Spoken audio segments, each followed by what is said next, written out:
ایک ایڈکشن جس کو میں فقیر کہے گا اور آپ بھی اس کو مانیں گے، وہ کیا ہے؟ یہ ایک واٹس ایپ اور فیس بک کی ایڈکشن. ہر وقت آتا ہے کہ اللہ پاک کا کسی سے روح گردانی کرنا، یعنی اللہ پاک کا کسی کو اپنی رحمت سے دور کرنا، اس کی دلیل کیا ہے؟ کہ وہ شخص لایانی میں مصروف ہو جائے. لایانی کے کیا معنی؟ کسی ایسے کام میں، فضول کام میں جس کا کوئی فائدہ نہ ہو، یعنی نہ دنیاوی فائدہ ہے نہ دینی فائدہ ہے. آپ اپنی دکان پہ بیٹھے ہیں، بزنس کر رہے ہیں، کوئی چیز بنا رہے ہیں، کوئی تو وہ تو ایک دنیاوی فائدہ ہے، وہ لایانی نہیں ہے. آپ کوئی دین کا پڑھا رہے ہیں، وہ بھی لایانی نہیں ہے. آپ کوئی اچھا علم حاصل کر رہے ہیں، وہ بھی لایانی نہیں ہے. مگر آج اکثر اور بیشتر آپ دیکھیں گے کہ ہم لوگ لایانی میں، ان پروڈکٹیو چیزوں میں مشغول ہوتے جا رہے ہیں. اور یہ اس بات کی دلیل ہے جو آیا روایت میں، جس کا مفہوم ہے کہ اللہ پاک کا کسی سے، یوں سمجھو کہ فگریٹیولی، محاورتاً، کہ منہ موڑنے کی دلیل کیا ہے؟ کہ وہ ان لایانی چیزوں میں مشغول ہو جائے. آج یہ واٹس ایپ اور فیس بک، یہ فقیر ہرگز ان کے خلاف نہیں ہے. دیکھیں یہ ماڈرن دور کی کمیونیکیشن ٹولز ہیں، آپ اس کو استعمال کریں اور پازیٹیولی استعمال کریں، اور ضرور کریں. اپنے کاروبار کے لیے استعمال کریں، اپنی دینی تبلیغ کے لیے استعمال کریں، یہاں تک کہ قدر ضرورت اپنے خاندان والوں یا احباب سے ان ٹچ رہنے کے لیے ضرور استعمال کریں. کہیں منع نہیں ہے.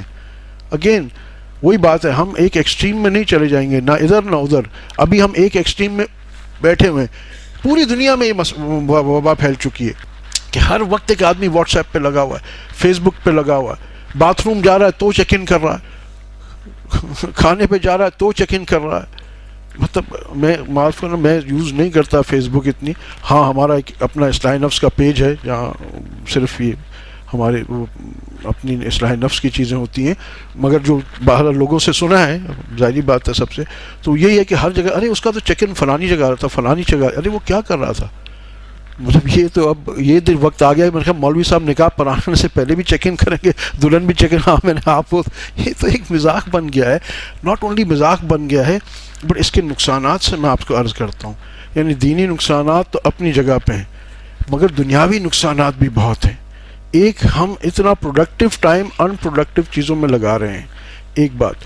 دوسرا ایک اس میں بہت بڑا جو ایک مسئلہ ہے وہ یہ ہے کہ یہ وہ چیز ہے جو خاندانوں کو توڑ دے گی. It is a matter of time.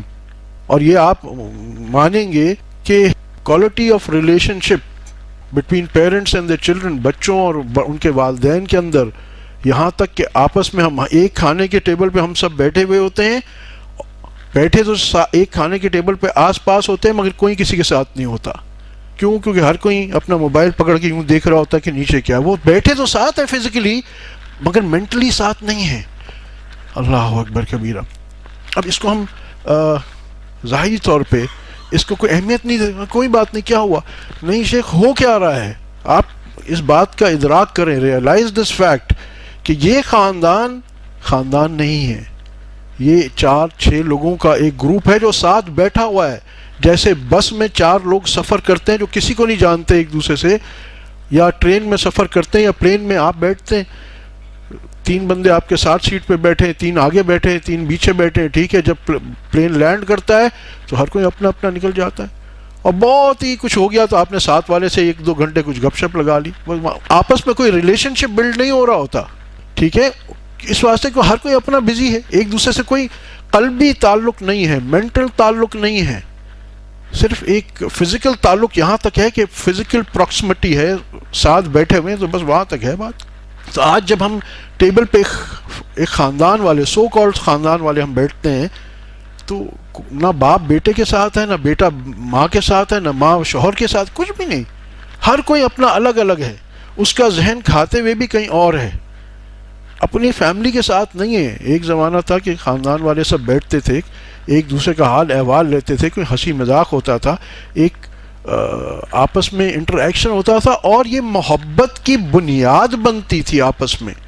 یہ ایک وہ ایفیکٹ ہوتا تھا، گریویٹیشنل ایفیکٹ، جو سب کو ایک دوسرے کی کی اپنی طرف سب کو ایک دوسرے کو اپنی طرف کھینچتا تھا، ایک تعلق، ایک ریلیشن شپ بنتی تھی. ماں ہوتی تھی بیٹے کے لیے. یعنی اس کو جب وہ بڑا ہوتا تھا تو اس کو احساس ہوتا تھا، کیونکہ اس نے 20 سال اپنی ماں یا 25 سال اپنی ماں کو ایز ماں دیکھا ہوتا ہے، اس سے انٹریکٹ کیا ہوتا ہے. ماں صرف اتنا نہیں ہوتی کہ اس نے جنم دے دیا تو اینڈ آف سٹوری. ماں تو گدھے کی بھی ماں ہوتی ہے، مگر جب گدھا بڑا ہوتا ہے وہ اس کو کہتی جا تو اپنا بوجھ اٹھا، میں اپنا بوجھ. کوئی ان میں بانڈ نہیں ہوتا جس کو ہم کہیں گے کہ تعلق، ایک بانڈ. آج ہم یہ بانڈ توڑتے چلے جا رہے ہیں، اور پھر جب بچے بڑے ہوتے ہیں پھر والدین کمپلین کرتے ہیں، یہ پتہ نہیں کیا ہے، ہماری بات نہیں سنتا، ہمارا خیال نہیں کرتا. کیوں خیال نہیں کرتا؟ کبھی آپ نے سوچا ہے؟ ٹھیک ہے وہ اس کا قصور ہے بچے کا، میں جسٹیفائی نہیں کر رہا ہوں، مگر پہلا قصور تو آپ کا ہے نا.